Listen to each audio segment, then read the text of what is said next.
যেটা আপনি বললেন যে আসলে এই সফট স্কিলস গুলোর উপর ডিপেন্ড করে কিন্তু আসলে একটা কোম্পানির সফলতা ব্যর্থতা ডিপেন্ড করে। তার মধ্যে একটা কমন টার্ম আমি আইটি কোম্পানিতে দেখেছি, সেটা হচ্ছে যে টিম ওয়ার্ক, টিম বিল্ড করার বিষয়টা।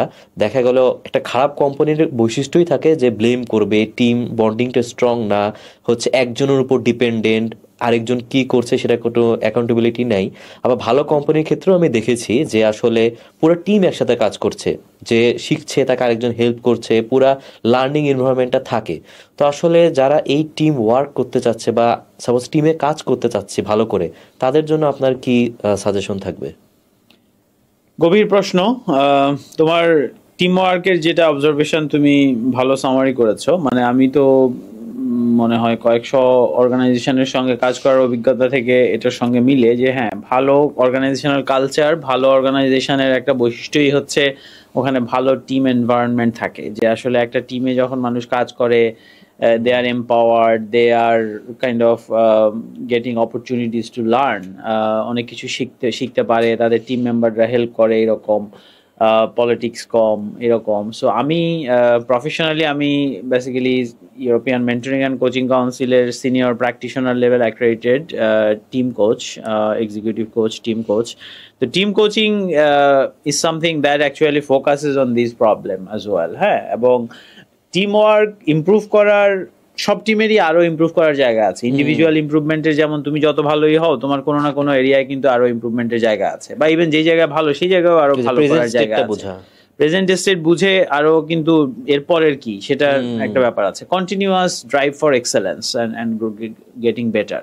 তো টিমেও সেটা অ্যাপ্লিকেবল যে হ্যাঁ, একটা টিম হয়তো কিছু ক্ষেত্রে ভালো, হয়তো টিমে বন্ডিং বলতে তুমি যেটা বুঝাচ্ছ একসাথে বাইরে যাচ্ছে, পিজা খাচ্ছে, হ্যাঁ আড্ডা দিচ্ছে, গল্প করছে, এইটুকু আছে। কিন্তু দেখা গেল চ্যালেঞ্জ করে না একজন আরেকজনকে, বা কাজের রিলেটেড মানে পারফরমেন্স নিয়ে ওইভাবে কথা হয় না, বা ওই নেগেটিভ জিনিসগুলো ওইভাবে ডিসকাস করে না, এরকম কিন্তু হয়। আবার আরো খারাপ এক্সাম্পল তুমি যেটা দিলা যে হ্যাঁ, মানে মানে খারাপ সিচুয়েশনের এক্সাম্পলটা ভালো ছিল, যে টক্সিক, যে হ্যাঁ মানে একজন আরেকজনের ব্যাপারে নেগেটিভ কিংবা পলিটিক্স এরকম ব্লেম করছে, এই ধরনের জিনিসগুলো, দিস ইজ তার মানে আরো খারাপ অবস্থায় আছে। ঠিক আছে, যে হ্যাঁ অমুকের দোষ, অমুকের ইয়ে। আরেকটা জিনিস তুমি বললা যেটা কিন্তু আসলে টিমের মানে লিডারেরও প্রবলেম, লাইক যে হ্যাঁ কেউ একজন ভালো করছে না, তাহলে যে ভালো করছে তাকে কাজ দিচ্ছে সব, সে ওভারবার্ডেন হয়ে যাচ্ছে, এ যে খারাপ বা উইক সে কিন্তু শিখছে না, কিংবা তাকেও রেখে দিচ্ছে। সো পুরো টিমের এনভায়রনমেন্টটা কিন্তু নেগেটিভ হয়ে যায়। So there are lots of factors যে আসলে একটা টিম ইফেক্টিভ হওয়ার জন্য কি করার আছে। এবং আমরা particularly, so there are lots of concept যে অনেক ক্ষেত্রে টিম বলে, মুখে বলে, আসলে টিমই না, এটা অনেকটা গ্রুপ বলতে পারো, যে 5-6 জনকে একসাথে গ্রুপ করে দেয়া। কারণ টিমের আইডিয়াটাই হচ্ছে 1+1+1 should be 5 or more, or even 10 things। মানে কি সিনার্জি, যে তুমি একলা একলা কাজ করলে এই 3 জন মিলে যা আউটপুট হতো, যা হচ্ছে যে অ্যাচিভ করা যেত, তার থেকে অনেক বেশি অ্যাচিভ করা যাবে। কিন্তু আনফরচুনেটলি অনেক টিমে হয় 1+1+1=1, মানে 3 জন মিলে কাজ করে ওই একজন একলা করলেও যা করতো তার থেকে অনেক থেকে কম হয়ে যায়, এই সব নেগেটিভ কারণগুলোতে কিন্তু। হ্যাঁ, পলিটিক্স, ইগো, একজন আরেকজনকে চাপানোর চেষ্টা, কিংবা হচ্ছে যে ওই যে একটা মানে হিডেন কম্পিটিশন, কিংবা ইভেন ওপেন কম্পিটিশন, ঠিক আছে, মানে ন্যাস্টি কনফ্লিক্ট, এই জিনিসগুলো হচ্ছে যে প্রবলেম ক্রিয়েট করে। তারপরে ওই যে মানে তোমার মানে দেয়ার আর সাম পপুলার কনসেপ্টস টিম ওয়ার্কের জায়গায়, সাইকোলজিক্যাল সেফটি। সো গুগল যেমন একটা রিসার্চ করেছে, অ্যান্ড তাদের 5টা জিনিস বের হয়ে আসছে যে যেই টিমগুলো ইফেক্টিভ সেগুলোতে একটা জিনিস কমন, যে হাই সাইকোলজিক্যাল সেফটি। মানে একজন আরেকজনের ব্যাপারে আইডিয়া বা বিজনেসের ইন্টারেস্ট নিয়ে, মানে টিমের ভালোর জন্য, অর্গানাইজেশনের ভালোর জন্য ক্রিটিসাইজ করতে ভয় পায় না, কিংবা কোনো একটা ভুল হলে সেটা স্বীকার করতে ভয় পায় না। ঠিক আছে, সো এটা কাইন্ড অফ কিছু সিমটম, যেটার মানে হচ্ছে সাইকোলজিক্যাল সেফটি হাই। মানে ইন্টারপার্সোনাল রিস্ক নেওয়াটা মানুষ মনে করে যে ইজ ওকে। মানে কাইন্ড অফ এমি এডমন্ডসন একজন আছেন, উনি এই টার্মটা পপুলার করেছেন, হার্ভার্ডের এক প্রফেসর। এবং অনেক টিম ওয়ার্ক রিসার্চে এটা দেখা যায় যে ভালো টিম, ইফেক্টিভ টিমে তুমি তোমার ভুল হলে সেটা স্বীকার করবা সহজে। তুমি পারছো না, কোনো কিছু প্রবলেম হচ্ছে, তুমি সেটা বলবা যে ভাই সরি, আমি তো এখানে সাফার করছি, স্ট্রাগল করছি, এটা বুঝতে পারছি না।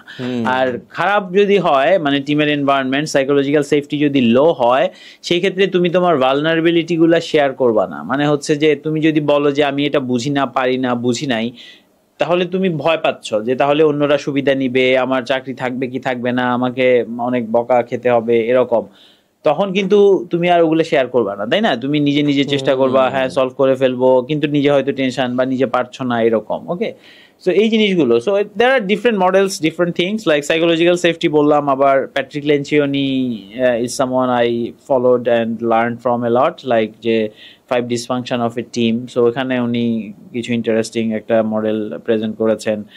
ওনার আরেকটা বই আছে আইডিয়াল টিম প্লেয়ার, যেটাও আমি পছন্দ করেছি, ভালো লেগেছিল বেশ। তো আই থিঙ্ক যেহেতু আমাদের সময়ের একটা সীমাবদ্ধতা আছে, আমি যদি বলি যে তোমার যেই লেভেলের জন্য আমরা কথা বলা শুরু করেছি, যে early in the career, senior হবে এই জায়গাটায়, বা অর্গানাইজেশনের জন্য, হ্যাঁ টিম নিয়েই তো অর্গানাইজেশন হয়, তাই না? ধরো প্রথমে তুমি একটা অর্গানাইজেশন শুরু করলা, ফার্স্ট কিন্তু তুমি হয়তো আরো 2-3 জনকে নিবা, so this is the first team. তারপরে আস্তে আস্তে আরো টিমের দরকার হয়, তাই না? সবগুলো টিম যদি ইফেক্টিভ হয়, ভালো হয়, টিমিং মানে এই যে যে কোনো সময়ে একটা টিম সেট করে দেওয়া হলে তারা ইফেক্টিভলি কাজ করে, কোলাবোরেট করে, তাহলেই কিন্তু সব কাজগুলো ভালো মতো আগায়, অর্গানাইজেশন গ্রো করে হেলদি ভাবে, মানে একটা ভালো এনভায়রনমেন্টে, তাই না? হেলদি একটা ব্যালেন্স থাকে। তো এটার জন্য আমার মানে যেটা বলতে চাই, অ্যাগেন প্যাট্রিক লেনচিওনির আইডিয়া থেকে অনেকটা, যে তুমি নিজে টিম বিল্ড করার আগে, লিডার হওয়ার আগে, টিম লিডার হওয়ার আগে ফার্স্ট স্টেপ ইজ তুমি নিজে আসলে আইডিয়াল টিম প্লেয়ার হওয়া। টিমের প্রত্যেকে যদি আইডিয়াল টিম প্লেয়ার হয়, তাইলেই তো ভালো টিম হবে, প্রত্যেকে ইফেক্টিভ হওয়া। সো আমরা সফট স্কিলের যে জিনিসগুলো বললাম, যে অন্যের পার্সপেক্টিভটা বোঝা, ইমোশনাল ইন্টেলিজেন্স, অন্যের ব্যাপারে হচ্ছে রেসপেক্টফুল হওয়া, তারপরে এই যে ক্রিটিসাইজ করলে সেটা কনস্ট্রাকটিভ ক্রিটিসিজম, পজিটিভ মাইন্ডসেট, এই জিনিসগুলো যদি থাকে, লার্নিং অ্যাটিটিউড থাকে প্রত্যেকের মধ্যে যদি থাকে, দ্যাট হেল্পস দ্য টিম। আবার যিনি টিম লিডার তারও কিন্তু দায়িত্ব আছে এই জিনিসগুলো বিল্ড করা, কালচারটা করা। ধরো তুমি টিম লিডার, তুমি যদি দেখো তোমার টিমে দুইজন একজন আরেকজনকে আনফেয়ারলি ইনসাল্ট করছে, বা মানে অকারণে ইনসাল্ট করছে, এবং এটা দেখেও তুমি চুপ করে থাকো, যে হচ্ছে যে কারণ যে ইনসাল্ট করছে সে হচ্ছে একটু ভালো প্রোগ্রামার লেটস সে, তখন কিন্তু তুমি একটা মানে really negative and bad culture promote করলা, ঠিক আছে? তো এই জিনিসটা মানে স্টপ করা খুব ইম্পর্টেন্ট। সো এই যে তুমি কিন্তু লিডার হিসাবে সেই জায়গায় টাচ করার ব্যাপার। আবার মানে নিজেও তুমি যদি চিন্তা করো, লেটস সে তুমি not a team leader, but তুমি যদি অন্যকে ইনসাল্ট না করো, অন্যকে অ্যাটাক না করো, তাহলে মোস্ট লাইকলি যে তোমাকেও আসলে অন্যরা ওইভাবে ন্যাস্টি অ্যাটাক করবে না। অ্যাগেন আমরা যেটা প্রমোট করি যে হেলদি কনফ্লিক্ট, হেলদি ডিবেট, মানে অ্যাটাক করার মানে হচ্ছে যে আমি তোমাকে পার্সোনালি হেয় করার জন্য কিছু করলাম, বললাম, বা এরকম, বা কাইন্ড অফ একটা পার্সোনাল গ্রাজ থেকে, হ্যাঁ। কিন্তু হেলদি কনফ্লিক্ট মানে হচ্ছে এরকম যে তোমার সঙ্গে আমার পার্সোনাল কোনো ডিসলাইকিং বা কোনো নেগেটিভ ব্যাপার নেই, রাদার তোমার আইডিয়াটাকে আমি অপোজ করছি, চ্যালেঞ্জ করছি। কেন? কারণ আমি মনে করি আমার আইডিয়াটা তোমারটা থেকে বেটার, আমি আর্গু করছি। এখন আমার মধ্যে যদি ওই জিনিসটা থাকে, অ্যাগেইন ওই যে লেনচিওনির মডেলে উনি বলে যে 3টা জিনিস খুব এসেনশিয়াল আইডিয়াল টিম প্লেয়ার হওয়ার জন্য। একটা হচ্ছে বিইং হাম্বল, আরেকটা হচ্ছে বিইং হাংরি, আরেকটা হচ্ছে বিইং স্মার্ট। সো প্রত্যেকটার আন্ডারে উনি বিভিন্ন জিনিস নিয়ে এসেছে। আমার একটা ভিডিও আছে এটা নিয়ে, শর্ট আর কি, ওনারও ভিডিও আছে, ইনফ্যাক্ট TEDx টক আছে।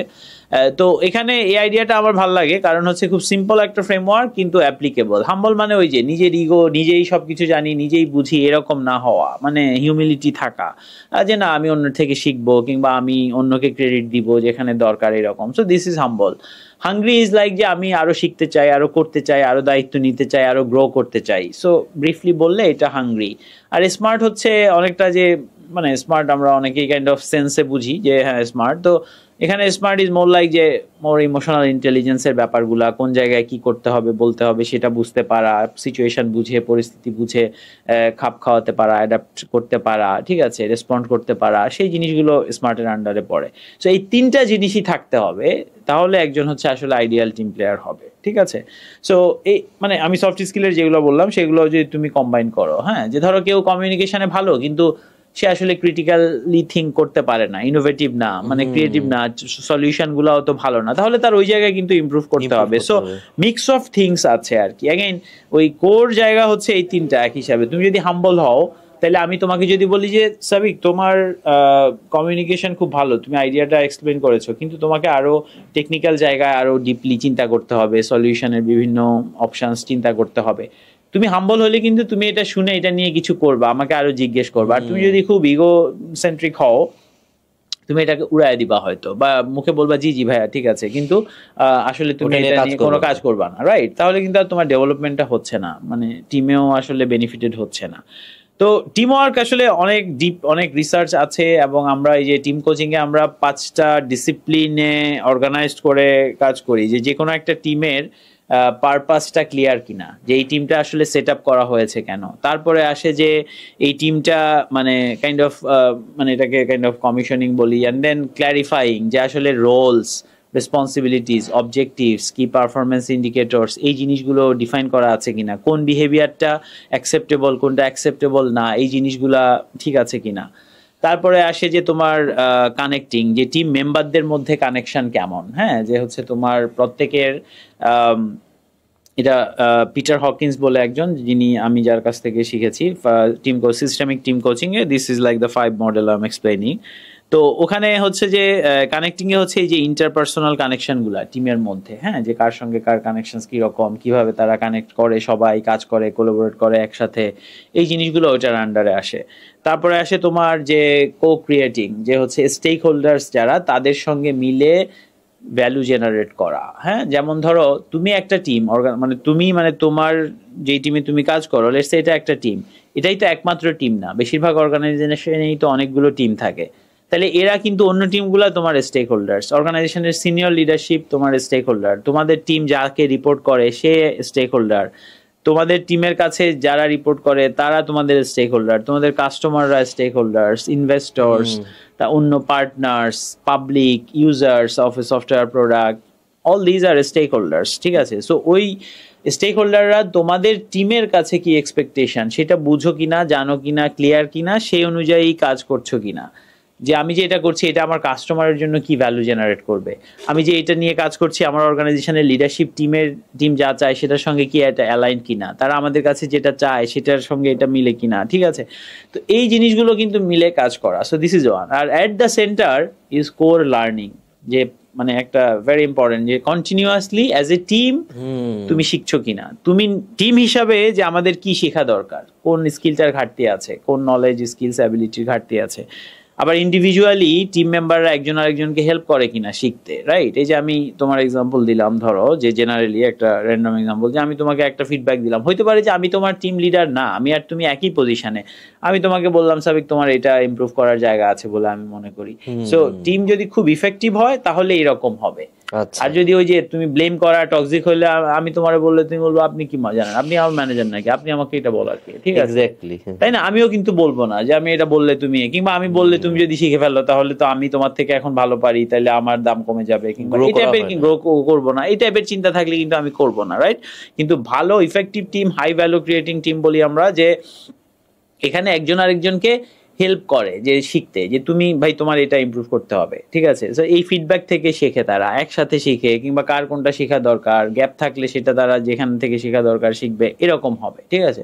তো এই সবগুলো ডিসিপ্লিন কিন্তু ইমপ্রুভ করার জায়গা থাকে। সো আমরা যখন কোনো টিমকে হেল্প করি, আমরা এই এই এরিয়াগুলোতে ডায়াগনস্টিক করি, একটা টুল আছে কোশ্চেনেয়ার, ডায়াগনস্টিক করে এই যে কোথায় আছে, অ্যাগেন ওই যে ওই সিম্পল কনসেপ্ট, যে এখন কোথায় আছে, so on a scale of 1 to 5 এখন তারা কোথায়, অ্যান্ড দেন হয়তো কিছু জায়গায় ভালো অবস্থা, কিছু জায়গায় 2, কিছু জায়গায় 1, কিছু জায়গায় 3, কিছু জায়গায় 4, তাহলে যেটায় সব থেকে ঘাটতি আছে সেই জায়গাটা হচ্ছে যে ইমপ্রুভ করার জায়গা, ঠিক আছে? সো এই জিনিসগুলো করে যদি অ্যাগেন ওই যে তোমার ডিজায়ারটা থাকতে হবে যে হ্যাঁ আমরা ইমপ্রুভ করবো, সো ওইটা অর্গানাইজেশনের লিডারশিপ থেকে ইন্টারেস্ট থাকতে হবে, টিম লিডারের ইন্টারেস্ট থাকতে হবে, যারা আছে তাদেরও সেটা চাইতে হবে। কেউ যদি এরকম পলিটিক্স, টক্সিক, ব্লেম কালচারই পছন্দ করে, তার তো ভালো লাগবে না যে এই জিনিসগুলো ঠিক করা হচ্ছে, তাই না? So that's something also is a matter. Sorry, অনেক লম্বা করে ফেললাম। হ্যাঁ বলো। আচ্ছা, এটা অনেক আই গেস হেল্পফুল, কারণ টিম সবখানেই থাকবে, স্পেশালি আমরা যখন একটা বড় গোলের পিছনে দৌড়াবো, তো দেখা গেলো টিমের মধ্যে যদি টিম ওয়ার্কটা ভালো থাকে তাহলে আসলে ওইটা অ্যাচিভ করা সহজ হয়ে যাবে। তা না হলে আসলে নিজেদের মধ্যে যদি যুদ্ধ করতে থাকি তাহলে আর আগানো হবে না। হ্যাঁ, ওই যে আমি 1+1+1=1 বললাম, যেটা যে তুমি আসলে আইডিয়াটা ছিল যে মানে টুগেদার ইউ উইল অ্যাচিভ মোর, কিন্তু হয়ে যায় যে ইউ প্রডিউস লেস, মানে শুধু প্রোডাক্টিভিটি না, এনভায়রনমেন্ট ওয়াইজও তুমি যদি চিন্তা করো, যখন টিমে টক্সিক এনভায়রনমেন্ট, টিমে এসে কাজ করলে সবার চেহারা দেখলেই মেজাজ খারাপ হয়, ঠিক আছে, কিছু একটা বললে মেজাজ খারাপ হয়, তোমার স্ট্রেস লেভেল, মেন্টাল হেলথ কিন্তু সাফার করে, রাইট? আর যেখানে খুব মানে ভালো এনভায়রনমেন্ট, ফ্রেন্ডলি, তুমি জানো যে তুমি যদি কোনো কিছু পারো না, না জানো, সেটাও বললে অসুবিধা নাই, পিপল উইল হেল্প ইউ, ঠিক আছে, you have fun together, you learn together, you develop together, you grow together, that completely changes that, and তখনই আসলে ওই সিনার্জিটা হয় যে প্রডিউস। এবং আনফর্চুনেটলি অনেক ক্ষেত্রেই এরকম টিম দেখা যায় যে ইন্ডিভিজুয়ালি প্রত্যেকেই খুব হাই পারফর্মার, কিন্তু যখন একসাথে দে আর পুট অ্যাজ এ টিম, ওই যে পলিটিক্স, ইগো, এগুলো চলে আসে এবং তারা আসলে অনেক মানে লো প্রডিউস করে, ওইভাবেই হয়। আবার অনেক ক্ষেত্রে দেখা গেল কয়েকজন নেগেটিভ যারা পজিটিভ হিসাবে জয়েন করে বা পজিটিভ থাকে ইনিশিয়ালি, তারাও ডাউন হয়ে যায়। আমি এরকম সফটওয়্যার ফার্মেই দেখেছি, এইচআর এর সঙ্গে কথা বলে এরকম তারা শেয়ার করেছে, দেখেছি, এবং এটা স্টাডিজ হ্যাভ শোন দ্যাট যে এরকম হয় যে তুমি 5 জনের একটা টিম, দেখা গেল যে 2 জন যদি খুব ডাউন টাইপ হয়, মানে লো পারফর্মার কিংবা নেগেটিভ, ওইটা পুরো টিমকেই কিন্তু ইনফ্লুয়েন্স করে ফেলে, হ্যাঁ, এবং টিমের পারফরমেন্স সাফার করে, ঠিক আছে।